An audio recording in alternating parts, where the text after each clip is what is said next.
രമേശ്, ഇത് കേരളത്തിൽ 2006 VS-ന് അന്ന് CPM നിയമസഭാ തെരഞ്ഞെടുപ്പിൽ സീറ്റ് നിഷേധിച്ചപ്പം തെരുവിലിറങ്ങി വലിയ പ്രതിഷേധങ്ങൾ നടന്നിരുന്നു.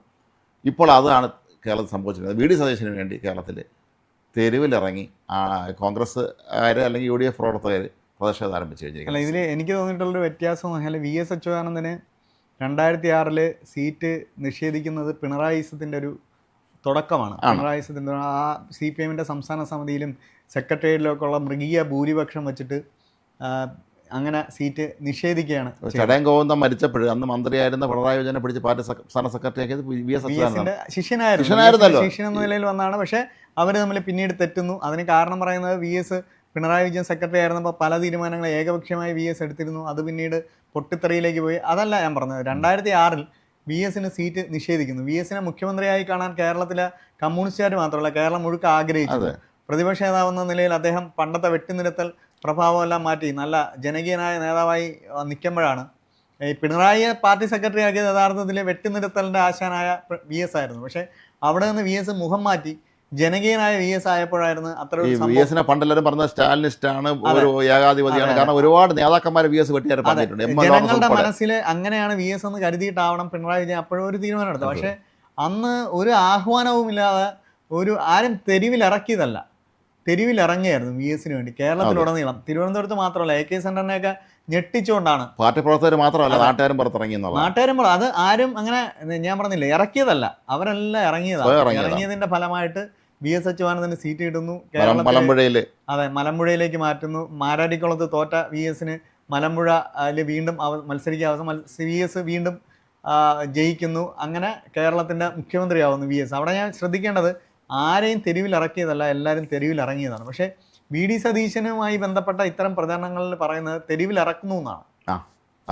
തെരുവിലിറക്കിയെന്നല്ല, തെരുവിലിറക്കുന്നു എന്നുള്ളതാണ്. അതാണ് VS-ന്റെ വിഷയവും VD-യുടെ വിഷയമായിട്ടുള്ള കേസ് അനുകൂലിക്കുന്നതൊക്കെ പല ആളുകളും ഇപ്പോൾ പറയുന്നത് ഈ പ്രകടനം നടത്തുന്ന പലരും കോൺഗ്രസ്സുകാരല്ല എന്നാണ്. അതെ, ഇത് ഇവർ മറ്റേതൊക്കെ ചില സംഘടനകളെ ബന്ധപ്പെട്ട് പ്രവർത്തിക്കുന്ന ലീഗുകാരുണ്ട്, അങ്ങനെയൊക്കെയുള്ള മറ്റു ചില രാഷ്ട്രീയ പ്രസ്ഥാനക്കാരും ചില സംഘടനകളിൽപ്പെട്ട ആളുമൊക്കെയാണ് ഈ സമരത്തിന് തെരുവിൽ ഇറങ്ങിയെന്നാണ് പറയപ്പെടുന്നത്. കാരണം നമ്മുടെ നാട്ടിൽ എന്തെങ്കിലും ഒരു സോഷ്യൽ ഇഷ്യൂ ഉണ്ടാകുമ്പോൾ അവിടെ എല്ലാം നുഴഞ്ഞു കയറി പ്രശ്നം ഉണ്ടാക്കുന്ന കുറേ ഗ്രൂപ്പുകൾ കേരളത്തിൽ ഉണ്ട്. അതിൽപ്പെട്ട ആളുകളാണ് ഈ സമരത്തിന് പിന്നിലെന്നാണ്. അത് VS-നെ സത്യം മുഖ്യമന്ത്രി ആക്കാനായിരുന്നില്ല, MLA ആക്കാനായിരുന്നു ആളുകൾ ആണല്ലോ തെരുവിലിറങ്ങിയെന്നുള്ളതാണ്. അടിസ്ഥാനപരമായ ഒരു കാര്യത്തിന് വേണ്ടിയാണ് തെരുവിലിറങ്ങിയത്. പിന്നീട് പാർട്ടി അത് അംഗീകരിച്ചു. അതെ, അദ്ദേഹത്തിന്റെ ജനകീയത ഇപ്പോഴും എല്ലാവരും അംഗീകരിക്കുന്നതാണ്, അതിലൊരു തെറ്റില്ല. അപ്പം VD-യും ശ്രമിക്കുന്നത് VS-ന്റെ വികാരം കൊണ്ടുവന്ന് ഞാനാണ് VS എന്ന് മറ്റൊരു VS ആകാനുള്ള ജനകീയ VS ആകാനുള്ള ഒരു ശ്രമമാണ് നടത്തുന്നത്. പക്ഷെ അത് കോൺഗ്രസ് പോലൊരു സംഘടന എന്ന് പറഞ്ഞാൽ CPM-ന്റെ സംഘടനയും കോൺഗ്രസിന്റെ സംഘടനയും തമ്മിൽ വലിയ വ്യത്യാസമുണ്ട്.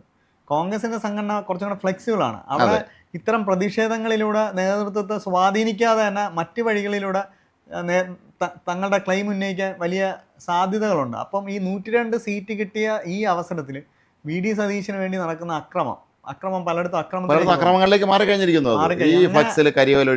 അത്തരം ഫ്ലെക്സ് വെച്ചോട്ടെ, പ്രതിഷേധം നടത്തോട്ടെ, പക്ഷേ എതിരാളിയെ അപമാനിക്കുന്ന തരത്തിൽ കരിയോയിലൊഴിക്കുന്നതൊന്നും ശരിയല്ല. അങ്ങനെ അക്രമത്തിന്റെ പാതയിലേക്ക് ഈ സാധനം പോയിരിക്കുകയാണ്. ഓർമ്മയുണ്ടോ പണ്ട് വർഷങ്ങൾക്ക് മുമ്പ് AI ഗ്രൂപ്പുകൾ തമ്മിൽ ഇതേപോലെ തെരുവിൽ ഇത്തരം സമ്മർദ്ദം ചെലുത്തുകയും മുസ്ലിം ലീഗ് പോലൊരു കക്ഷി സതീശനെ പിന്തുണയ്ക്കുകയും കേരള കോൺഗ്രസ് ജോസഫ് പിന്തുണയ്ക്കുകയൊക്കെ ചെയ്യുമ്പോൾ ഉള്ളൊരു ഒരു ഒരു ഒരു ബുദ്ധിമുട്ടെന്ന് പറഞ്ഞാൽ വെള്ളാപ്പള്ളി നടേശൻ VD സതീശനാണ് മികച്ച സ്ഥാനാർത്ഥി എന്ന് പറഞ്ഞപ്പോൾ ലീഗ് പറഞ്ഞല്ലോ, പറഞ്ഞപ്പോൾ തന്നെ വെള്ളാപ്പള്ളി പറഞ്ഞൊരു കാര്യമുണ്ട്, ഇത് ലീഗ് ഭരിക്കാൻ വേണ്ടി അത്തരം ചർച്ചകളിലേക്ക് പോകുന്ന തരത്തിലുള്ള ഈ പ്രതിഷേധങ്ങൾ, അതായത് കോൺഗ്രസ് ഹൈക്കമാൻഡ് പറയുന്നത് അനുസരിക്കുക എന്നുള്ളതാണ് ഇവിടുത്തെ ഒരു കാര്യം. എന്ന് പറഞ്ഞാൽ കഴിഞ്ഞ തവണ രമേശ് ചെന്നിത്തല ഇത്തരം പ്രതിഷേധങ്ങളൊന്നും നടത്തിയില്ല. VD സതീശനെ ഹൈക്കമാൻഡ് വെച്ചു, അദ്ദേഹം അംഗീകരിച്ചു. VD പ്രതിപക്ഷ നേതാവാകാൻ വേണ്ടി കഴിഞ്ഞ തവണ രമേശ് ചെന്നിത്തല ഇത്തരം പ്രവർത്തനങ്ങളൊന്നും നടത്തിയില്ല. അല്ലെങ്കിലും രമേശ് ഒരു കാര്യം നമ്മൾ എപ്പോഴും ശ്രദ്ധിക്കണം, രമേശ് ചെന്നിത്തല എന്നും പാർട്ടിക്ക് വിധേയന എന്ന ആൾ തന്നെയാണ്. രമേശ് ചെന്നിത്തല ഒരിക്കലും പാർട്ടി നേതൃത്വത്തിനെതിരെ അദ്ദേഹം പരസ്യ പ്രതികരണത്തിന് ഒന്നും വന്നിട്ടില്ല. പിന്നെ അതുകൊണ്ട് തിരുത്തൽവാദം ഉയർന്നപ്പം പോലും അതിനൊരു പരിധി ഉണ്ടായിരുന്നു. ഒരിക്കലും അതൊരു VD സതീശന്റെ പ്രതിഷേധങ്ങളുണ്ട്. എനിക്ക് തോന്നുന്നത് ഞാൻ കേരളത്തിൽ മറ്റൊരു സുവേന്ദു അധികാരിയാകും എന്നൊരു സന്ദേശം ആർക്കോ കൊടുക്കുന്ന പോലെയാണ്. എന്നെ ഇപ്പം മുഖ്യമന്ത്രി ആക്കിയില്ലെങ്കിൽ ഞാൻ ഒരു സുവേന്ദു അധികാരിയാകും, സോഷ്യൽ മീഡിയയിൽ പല സൂചനകളും അത് സംബന്ധിച്ച് വന്നുകൊണ്ടിരിക്കുന്നുണ്ട്. എന്തായാലും അത് വളരെ നെഗറ്റീവ്. എന്തായാലും മുസ്ലിം ലീഗൊക്കെ കുറച്ചും കൂടെ മയപ്പെടുത്തിയ രീതിയിൽ നിലപാടുകൾ എടുത്ത് ഈ കോൺഗ്രസിലെ ഈ തെരുവിലേക്ക് പ്രശ്നം മാറണം. ഇപ്പം തന്നെ കോൺഗ്രസിന്റെ വണ്ടൂർ പോലുള്ള ഇടത്തൊക്കെ ഈ KC-യുടെ മാനേജർ ഇനി നിയമസഭ കാണില്ല അതൊക്കെ AP അനിൽകുമാറിനെതിരെ എല്ലായിടത്തും ഇതെല്ലാം മുസ്ലിം ലീഗിന്റെ സ്വാധീന കേന്ദ്രങ്ങളാണ് ഈ മലപ്പുറത്തെ ഭാഗങ്ങളൊക്കെ. അതൊക്കെ മുസ്ലിം ലീഗിന്റെ പേരിലേക്കും കൂടെ ഇത്തരം പ്രതിഷേധം. വണ്ടൂർ സംവരണ സീറ്റിൽ എപ്പോഴും കോൺഗ്രസ് സ്ഥാനാർത്ഥികൾ ജയിക്കുന്നത് ലീഗിന്റെ സഹായത്തോടെ തന്നെയാണ്. അതെ. അപ്പം ഇത് KC വേണുഗോപാലിനെ പോലൊരു നേതാവിനെ ലീഗ് പരസ്യമായി വെല്ലുവിളിക്കുന്ന ഒരു ചിത്രം ഇതെല്ലാം ഉണ്ടാക്കുന്നുണ്ട്. അത് വേണമെന്ന് ലീഗ് കൂടെ സതീശനെ പറഞ്ഞ് കാര്യങ്ങൾ മതി, ഒരു സമവായത്തിന്റെ അന്തരീക്ഷം ഉണ്ടാക്കണം. ആര് മുഖ്യമന്ത്രി ആയാലും നമുക്ക് കുഴപ്പമില്ല. അല്ല, മാത്രമല്ല ഇത് ജനാധിപത്യത്തിന്റെ കാതൽ എന്ന് പറഞ്ഞാൽ MLA മാരിൽ ഭൂരിപക്ഷമുള്ള ആള് ഇപ്പോഴും അങ്ങനെയാണല്ലോ. ഇനിയിപ്പം MLA മാര് 63 പേരുണ്ട്, ഒരാൾക്ക് 30, വേറൊരാൾക്ക് 33. അങ്ങനെ വന്നാൽ ഒരു മറ്റ് പരിഗണനയൊക്കെ വെച്ച് കൊടുക്കാം. ഇതെന്ന് പറഞ്ഞാല് KC വേണുഗോപാലിന് 47 പേരുടെ പിന്തുണ, VD സതീശന് 6 പേരുടെ പിന്തുണ, രമേശ് ചെന്നിത്തലയ്ക്ക് 8 പേരുടെ പിന്തുണ എന്നാണ് പറയുന്നത്. അത് അങ്ങനെയാണെങ്കിൽ അത് കേസിക്ക് സാധ്യത കാണുന്നുള്ളൂ. അതനുസരിച്ചാണെങ്കിൽ അങ്ങനെയാണല്ലോ. അപ്പൊ അങ്ങനെ ഒരു സാഹചര്യം ഇവർ ആദ്യം MLA മാരെ കാര്യങ്ങൾ പറഞ്ഞ് മനസ്സിലാക്കണ്ടേ. MLA മാര് രാഷ്ട്രീയമായി അറിയാവുകയും ഈ തെരഞ്ഞെടുപ്പിന് ഇപ്പം ഞാൻ വിശ്വസിക്കുന്നില്ല തിരുവനന്തപുരത്ത് K മുരളീധരൻ ജയിച്ചത് VD സതീശന്റെ എഫക്ട് കൊണ്ടാണെന്ന് ഞാൻ വിശ്വസിക്കുന്നില്ല. ഒരിക്കലും അല്ല. തിരുവനന്തപുരത്ത് ശക്തൻ ജയിച്ചത് സതീശന്റെ എഫക്ട് കൊണ്ടാണെന്ന് ഞാൻ ചിന്തിക്കുന്നില്ല. അവിടുത്തെ സാമുദായിക സമവാക്യങ്ങൾ, പിന്നെ ശക്തമായ പിണറായി വിരുദ്ധത ഇത്തവണ ആഞ്ഞടിച്ചു. ഈ പിണറായി വിരുദ്ധതയാണ് ഒട്ടും ജനകീയ അല്ലാത്ത കോൺഗ്രസ്സുകാർ പോലും ഇത്തവണ ഇത്തവണത്തെ നിയമസഭാ തെരഞ്ഞെടുപ്പിലും കോൺഗ്രസ് പതിവ് പോലെ അധ്വാനിച്ചിട്ടൊന്നുമില്ല. അവർ വളരെ കംഫർട്ടബിൾ സോണിൽ ഇരിക്കുകയായിരുന്നു. പിണറായിയുടെ കയ്യിൽ പോണ്ട് വരാൻ തിരിച്ചു. കുറേ പേരൊക്കെ നന്നായിട്ട് നന്നായിട്ട് ഫണ്ടാണ്. പക്ഷേ ഇവിടെ നമ്മൾ മനസ്സിലാക്കേണ്ട ഒരു കാര്യം, 96-ൽ അന്ന് നായനാർ മുഖ്യമന്ത്രിയായല്ലോ, BS പരാജയപ്പെട്ടു. നായനാർ മത്സരിച്ചിരുന്നതുമില്ല 96-ൽ. അപ്പോൾ പിന്നെ എന്ത് ചെയ്യണം? ഒരു പകരം മുഖ്യമന്ത്രിയെ കണ്ടെത്തണം. അന്ന് ജയിച്ചു വന്നവരിൽ സുശീല ഗോപാൽ ഉണ്ടായിരുന്നു. സംസ്ഥാന സമിതി വോട്ടിട്ടു. അവിടെ VS അപ്പുറത്ത് വോട്ട് ചെയ്തു. നായനാർ അന്ന് MLA അല്ലായിരുന്നു, നായനാരെ വോട്ട് ചെയ്തു. EMS സുശീല ഗോപാൽ വോട്ട് ചെയ്തു എന്നാണ് പറയപ്പെടുന്നത്. എന്നിട്ട് നായനാരെ മുഖ്യമന്ത്രിയാക്കി. അപ്പൊ എന്നിട്ട് ഇപ്പൊ ഇവർ തന്നെ സോഷ്യൽ മീഡിയയിൽ പലരും കളിയാക്കുന്നുണ്ട്. MLA അല്ലാത്തവനെ മുഖ്യമന്ത്രിയാക്കിയെന്ന് ചോദിച്ചിട്ടുണ്ടാക്കുന്നുണ്ട്. ഇവർ തന്നെയാണ് ചെയ്തത്. സുശീല ഗോപാൽ എന്താണ് യോഗ്യത കുറവുണ്ടായിരുന്നത്? അതേപോലെ ഈ മാത്യു കുഴൽനാടനെതിരെ ഒരു പ്രതിഷേധം വരുന്നുണ്ട് മുസ്ലിം ലീഗിന്റെ നമ്മള് സത്യം പരിശോധിച്ചാൽ മുസ്ലിം ലീഗിനെ മാത്യു കുഴൽനാടൻ ഒന്നും പറഞ്ഞിട്ടില്ല. ആ കോൺഗ്രസിന്റെ ആഭ്യന്തര വിഷയങ്ങളിൽ മുസ്ലിം ലീഗ് ഇടപെടേണ്ടതില്ല എന്നേ പറഞ്ഞിട്ടുള്ളൂ. അതിലെന്താണ് തെറ്റ്? അത് ഏത് കോൺഗ്രസ് ആണ് പറയാനുള്ള ധാർമ്മിക അവകാശമുണ്ട്. ഇടപെട്ടു എന്ന് പോലും പറഞ്ഞിട്ടില്ല. ഇടപെടേണ്ട ആവശ്യമില്ല. കാര്യം മുസ്ലിം ലീഗിന്റെ കാര്യങ്ങൾ ഇപ്പൊ മുസ്ലിം ലീഗിന്റെ മന്ത്രിയെ കോൺഗ്രസ് തീരുമാനിക്കുന്നത് പോലെയാണ്. അതെ, കോൺഗ്രസിന്റെ മുഖ്യമന്ത്രിയെ മുസ്ലിം ലീഗ് തീരുമാനിക്കുന്നത്. അല്ല, ഇത് ഒന്ന് ആലോചിച്ച് നോക്കുക രമേശ്. ഇത് വളരെ ഇതിന്റെ ആത്യന്തികമായി നമ്മൾ ചിന്തിക്കുമ്പോൾ മനസ്സിലാക്കേണ്ട കാര്യം, 102 സീറ്റ് നേടി വലിയൊരു മാൻഡേറ്റാണ് കിട്ടിയത്. 77-ൽ അന്ന് 110 സീറ്റ് കിട്ടിയെങ്കിൽ പോലും അന്ന് ഈ CPI ഒക്കെ കൂടെ ഉണ്ടായിരുന്നു. അന്ന് UF ആണ്, UDF അല്ല. പക്ഷേ UDF ഉണ്ടാവണേ 82-ലേക്ക്. അതിൽ ജയിച്ചു വന്നവർ കൂടുതൽ KC വേണുഗോപാലിന്റെ MLA മാരാണ്. VD സതീശന്റെ അനുകൂലികളും രമേശ് ചെന്നിത്തലയുടെ അനുകൂലികളും എല്ലാം മത്സരിച്ചിട്ടുണ്ട്.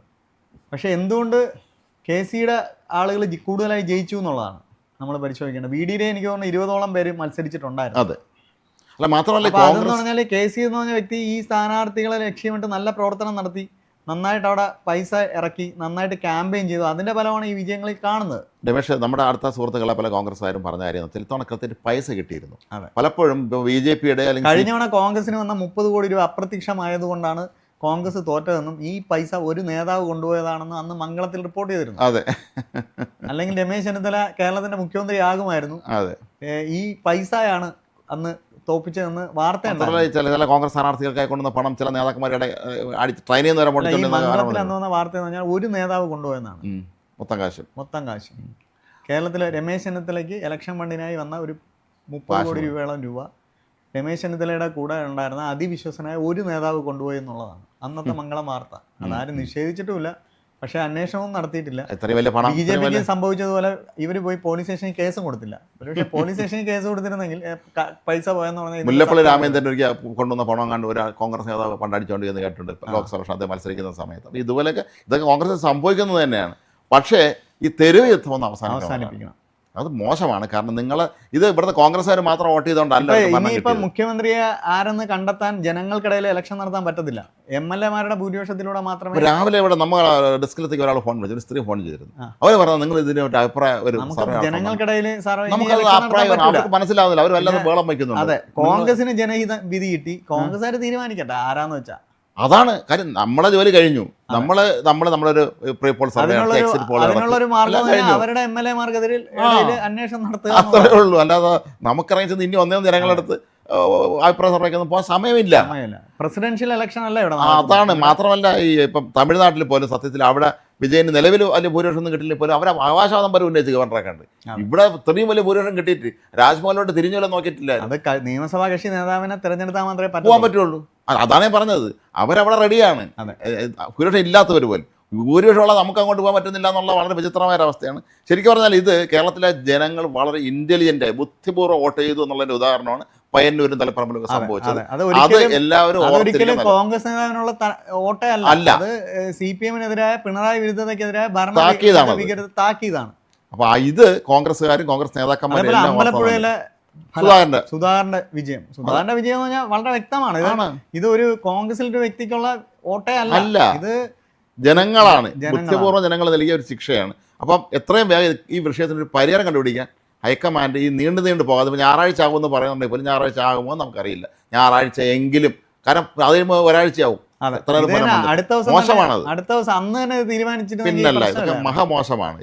എന്തായാലും ഇതിനൊരു പരിഹാരം അടിയന്തരമായി തന്നെ ഉണ്ടാകണം. അല്ലെങ്കിൽ ജനങ്ങൾ നിങ്ങളെ തിരഞ്ഞെടുത്തതേ ജനങ്ങൾ തന്നെ നിങ്ങളെ തള്ളിപ്പറയും എന്നുള്ള കാര്യം ഉറപ്പാണ്.